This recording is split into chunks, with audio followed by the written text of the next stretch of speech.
Quelle relation doit-on avoir avec la nature? Une relation équilibrée, sans excès, dans un sens ou dans l'autre. Une relation si possible harmonieuse et, fait nouveau, il va falloir apprendre à négocier avec elle.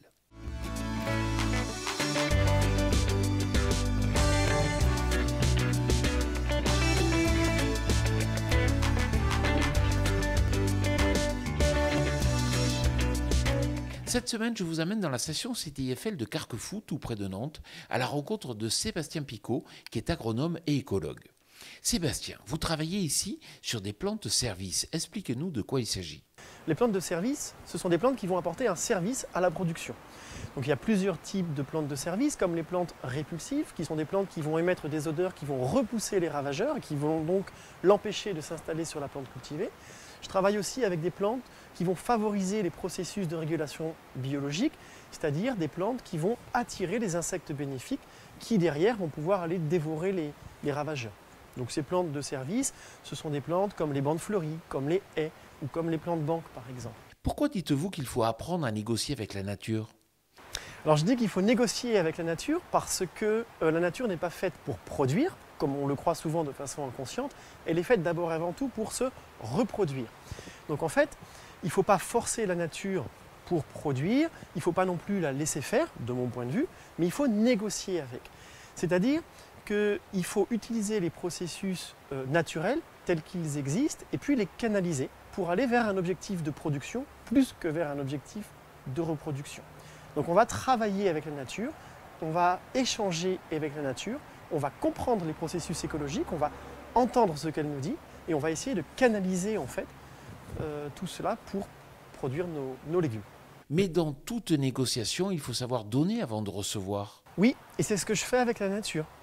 Parce que ce que je vais donner à la nature, c'est ce dont elle a besoin, c'est-à-dire d'une plante qui va pouvoir héberger des pucerons, par exemple, qui sont des ravageurs de nos cultures. Et en échange, moi, je reçois les ennemis naturels de ces pucerons qui vont m'aider à réguler les pucerons ravageurs de l'aubergine, par exemple, qui vont détruire mes aubergines.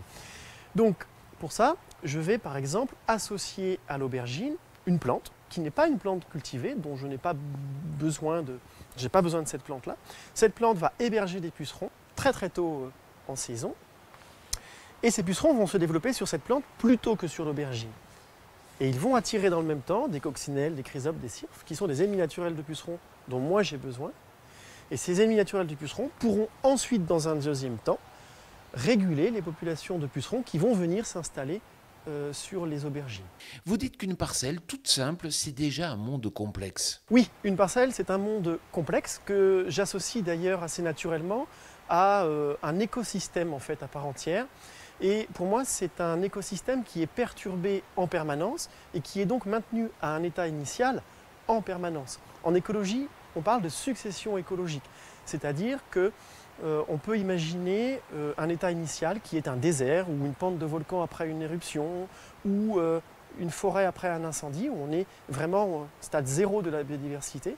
Et puis il va y avoir une succession qui va s'opérer vers ce qu'on appelle un stade climax comme la forêt amazonienne par exemple. Donc nous en agriculture, on a des actions techniques qui maintiennent un écosystème à son stade initial en permanence. Et ce stade initial, il va être colonisé très très vite par la nature, par des organismes vivants qu'on appelle des organismes pionniers. Ce sont des organismes qui ont une capacité de colonisation absolument monstrueuse. Ce sont des organismes qui ont une fertilité très très forte, qui ont une durée de génération très courte, donc on peut avoir dans une année 12 générations par exemple, et qui sont des organismes qui vont prendre l'espace dans un état, dans un laps de temps très court en fait. Et c'est ça qui se passe en agriculture.